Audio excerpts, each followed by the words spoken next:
जो पढ़े लिखे लोग हैं उसके बारे में बाबा साहब आंबेडकर की राय अच्छी नहीं थी।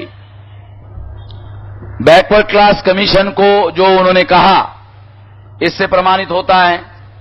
फिर विद्यार्थियों के सामने उन्होंने जो भाषण दिया, उसमें विद्यार्थियों को आत्म केंद्रित होने के लिए रोका। फिर फॉरेन में उन्होंने जिन स्टूडेंट को विदेश में भेजा था, उनसे जो उम्मीद उन्होंने की थी, तो जब बाबा साहब आंबेडकर कभी कभी फिर इंग्लैंड जाते थे तो उनके पास उनके एड्रेस होते थे, टेलीफोन होते थे, तो वो उनको बुलाते थे तो लोग आते नहीं थे। जी, बाबा साहब आंबेडकर ने जिनको इंग्लैंड में भेजा था, उन्होंने पढ़ाई लिखाई किया और वही बच गए, इधर आए ही नहीं। जो वहां बच गए उन्होंने अपने समाज की तरफ कुछ नहीं देखा, और जो भारत में आए तो फॉरेन का एजुकेशन था, इसलिए बड़े बड़े पोस्ट उनको मिल गई, बड़ी बड़ी नौकरियां मिल गई, उन्होंने भी ध्यान नहीं दिया। शायद एक व्यक्ति था, बैरिस्टर राजाभाऊ खोब्रागड़े, 52 लोगों में एक आदमी था जिसने वापस आने के बाद में समाज का काम किया।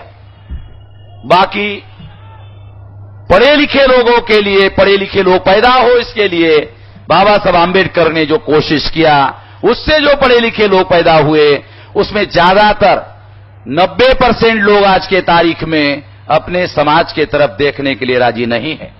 आज अगर उनके साथ बहुत गैर व्यवहार हो रहा है, उनके संवैधानिक अधिकारों का हनन हो रहा है, तो उसका सबसे बड़ा कारण पढ़े लिखे लोग हैं, एजुकेटेड लोग हैं। और हमारे जो पढ़े लिखे लोग हैं वो इलिटरेट लोगों से ज्यादा खतरनाक है। जो अनपढ़ लोग हैं वो उतने खतरनाक नहीं है। जो हमारे पढ़े लिखे लोग हैं वो पढ़े लिखे कम हैं और सेमी इलिटरेट ज्यादा है। सेमी इलिटरेट का मतलब होता है आधे पढ़े लिखे। जितने पढ़े लिखे लोग हैं उसमें मैक्सिमम आधे पढ़े लिखे लोग हैं। तो आधे पढ़े लिखे जो लोग होते हैं वो लोग ज्यादा खतरनाक होते हैं, क्योंकि उनके दिमाग में जो भूसा ब्राह्मणों ने एजुकेशन के द्वारा भर दिया है उसी को सही मानते हैं, और उसी को सही मानकर वो अपने जीवन में काम करते रहते हैं। वो ज्यादा खतरनाक लोग हैं, उससे तो बेहतर अनपढ़ लोग हैं। हम ये नहीं कह सकते कि अनपढ़ लोगों ने बाबा साहब आंबेडकर को धोखा दिया। बाबा साहब आंबेडकर कहते हैं कि पढ़े लिखे लोगों ने मुझे धोखा दिया। बाबा साहब आंबेडकर ने यह नहीं कहा कि अनपढ़ लोगों ने मुझे धोखा दिया। मैं ये बात इसलिए आप लोगों को बता रहा हूं कि आजाद भारत में जो भयंकर स्थिति है उसमें प्रथम श्रेणी का जो बुद्धिजीवी है वो सरकार का नौकर है, द्वितीय श्रेणी का जो बुद्धिजीवी है सरकार का नौकर है, और क्लास 3 और क्लास 4 के जो लोग हैं जिनकी बुद्धि क्लास 3 के लायक है, जिनकी बुद्धि क्लास 4 के लायक है, वो लोग आंदोलन चलाने के लिए नेता बने हुए हैं। हमारे बाबा साहब आंबेडकर के आंदोलन के जो संगठन हैं उनके नेता, ज्यादातर उनके नेता क्लास 3 और क्लास 4 के लोग हैं।